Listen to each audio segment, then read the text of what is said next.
With A1 this weekend, Troy Lee Designs and the Ducati truck are there. Now, obviously, that's pretty much showing that the deal is done. We know who's going to be running that next year. It's just going to be a question of who's going to be riding for them. Obviously, if I'm correct on this, maybe comment down below. If I'm not, 26, they're going to be over here on the US side of things. Correct me, I think. Maybe just a 250 or maybe the 450. I'm not actually quite sure anymore.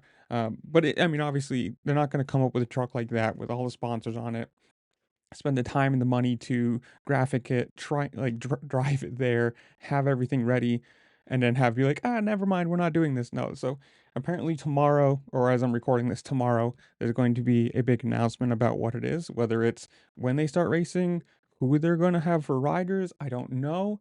There has been, as far as I've seen at least, some rumors going around that maybe Ken Roxon, which really wouldn't be the worst thing. Obviously in the end of his career or end part of his career, but he's obviously still very fast, still very competitive. And if he can come and help them develop that bike over here for Supercross, not a bad thing. But that's where I'm going to leave you guys. What do you think the announcement's going to be? Who do you think is going to be riding for him? It's all rumor and conjecture, and at this point, who knows? But comment down below. Tell me what you think while you're down there. Make sure to like, share, subscribe, do all the fun things this platform allows you to do because it really just helped me out and I appreciate it.